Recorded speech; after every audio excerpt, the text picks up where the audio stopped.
My crazy uncle is trying to breed a race of dogmen.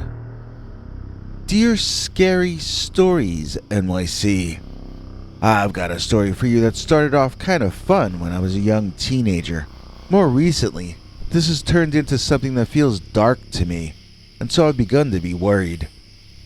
You see, my uncle got himself involved with people trying to deliberately bring more upright walking canine man-eaters into our world. This all started for me when my uncle bought or rented himself an island in a lake.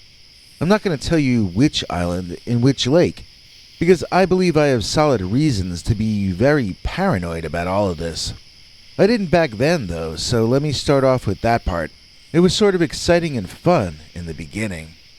Okay, my uncle inherited money when a relative on his wife's side of the family passed away, and he and his wife spent a large share of it, moving to this island in a lake in the Midwest. At the time, I thought he said he owned it, but since then I've heard that he leased it. This all happened around 10 years ago now, I'd say.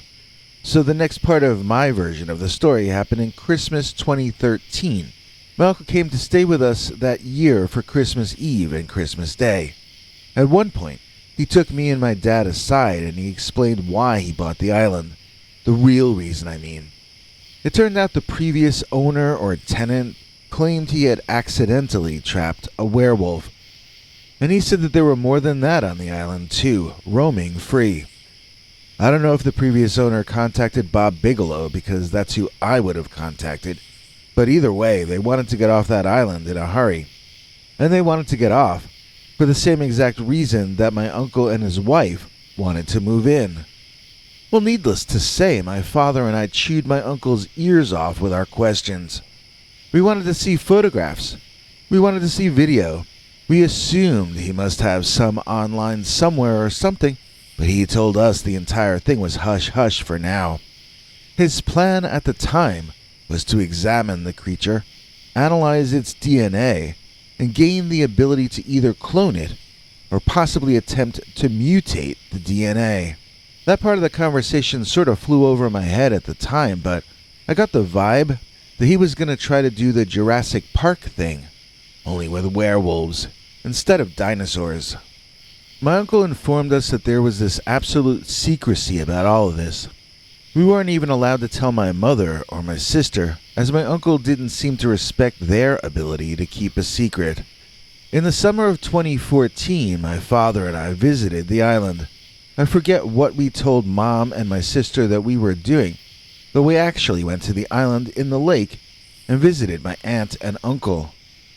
Did I get to see a werewolf? Yes. I was taken to a lab. It didn't have test tubes or anything in it, but my uncle called it the lab.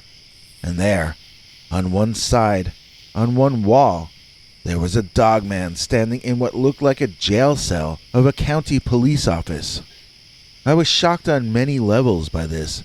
It was a complicated reaction I felt to this surprisingly emotional moment. First of all, there it was, a werewolf. I was looking at an animal that stood like a man.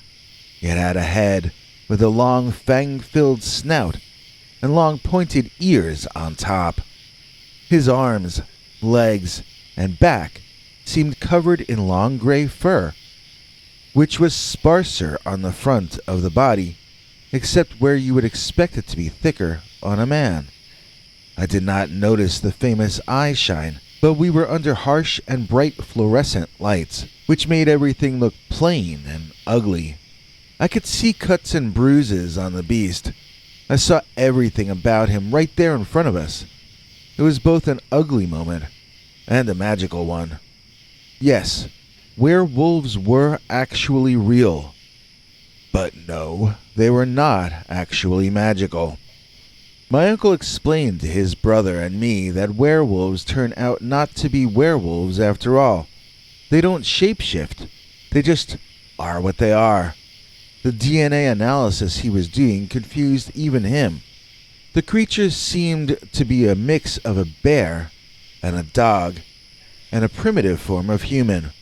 But those are three species that shouldn't be able to crossbreed. He had a theory that Dogman was in fact created in a laboratory. The problem that my uncle himself had with his own theory was that the Dogman, while clearly not a product of nature, also seemed to have been around for a long time.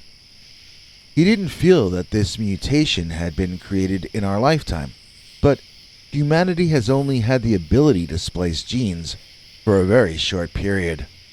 The more my uncle investigated the Dogman, he told us, the more confused he was becoming about the creature and its origins. At some point, the back wall in the Dogman's cell slid open and he left, walking down a dark tunnel and out of our sight. Apparently, they built a whole Dogman habit trail system. I never got to see where that tunnel connected to. I wonder if the Beastman was given room to exercise in. I wondered what he was fed. I wondered what kind of a room or environment he slept in. The fact that Dad and I were never shown those areas makes me wonder how well that Dogman was being kept. Well, we were not allowed to take pictures or videos of the creatures or lab, obviously. We were also not allowed to talk about this with anybody. Not my mom, not my friends at school, nobody.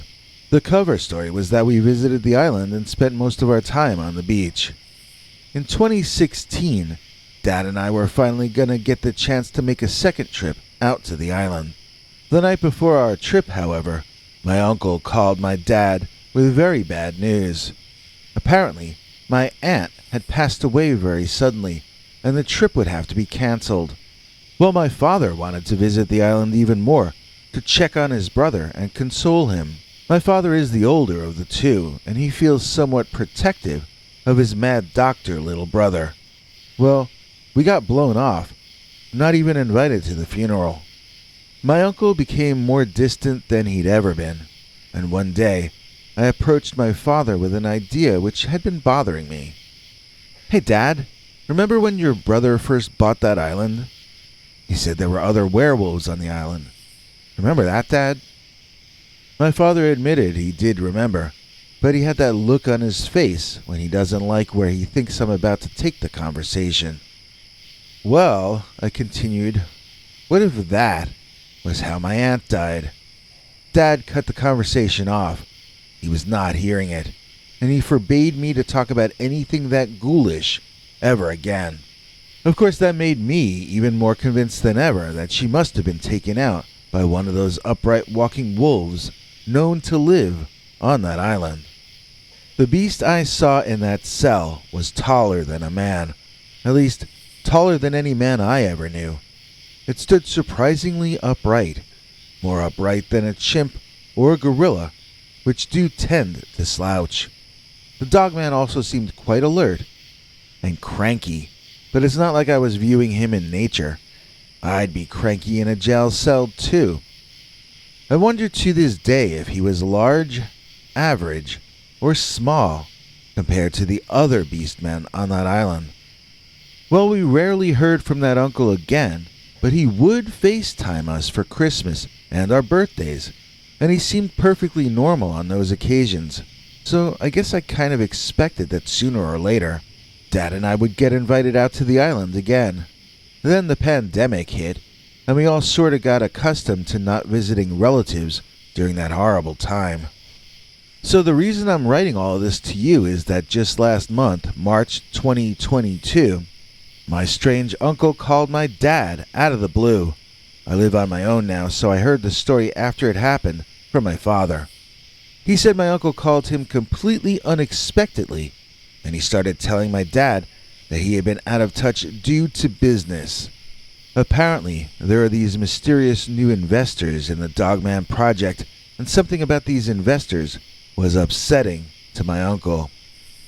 Dad said he started crying and getting choked up, and then my uncle hung up suddenly, as though someone walked in the room that shouldn't have, or something like that. I know I should keep my mouth shut about this story. There's nothing good that can come to me or my family from me telling others what's going on, especially when I can really only guess as to what's happening myself. Was Dogman created a long time ago in a laboratory? If so, whose laboratory? And for what purpose? If he could be created once, could he be recreated in our time? Can science really clone the Dogman? Because I am very sorry to report that my crazy uncle is trying to breed a race of Dogmen. Who's our executive producer? Well, I'll be. Today, it's Franco Albi. Please join us in thanking brand new channel member Franco Albi for making this episode possible. Franco gets to see our secret uncensored Dogman stories, far too wild to ever tell on this channel. And so can you. Did you know that you can join our channel for as low as 99 cents per month? Well, it's true. You don't get all the perks, but it's true. And now here's international TV spokesmongrel Henry Lee Dogman to fill in the deets. Hank? Thanks for watching till the end. If you liked what you saw, please consider clicking like on the video or sharing it with your friends and family that you think might also be interested. If you would like to see more of our work, please consider subscribing and hitting that bell icon next to the subscribe button so that YouTube will alert you when we put out a new video. To become a channel member and gain access to our special perks, you can click that join link under each of our videos. Another option is to join our PayPal subscribers club at peterbernard.com. You can join for as little as 99 cents on YouTube or $1.50 at peterbernard.com. And that gains you access to our weekly secret uncensored episodes. If you'd like to see our 21 hours of archives of uncensored Dogman stories, then please join at the $3 level or above. To get to watch our shows in advance of the public, please join at our $10 level. That gets you all the perks. If you join our channel memberships, you need to check our community page here on YouTube in order to get the links to the secret videos and other perks. If you're in the PayPal subscribers club, Peter will email you all the news and links himself. Once joining the PayPal club, which is Peter's homemade club, please give him a chance to see that you've joined and to compose you a personal welcome email, as none of that is automated. But whichever you join, we'll name you an executive producer for the next available episode. Do you have a scary experience that you'd like to share with us? You can email us at scarystoriesnyc@gmail.com or call our Scary Stories voicemail hotline at 804-LA-SCARY. That's 804-537-2279. It's a Google voicemail box, so that means it keeps cutting off after every 3 minutes. If your story is longer than that, please keep calling back and we can piece it together on our end. Good night, and have a scary tomorrow.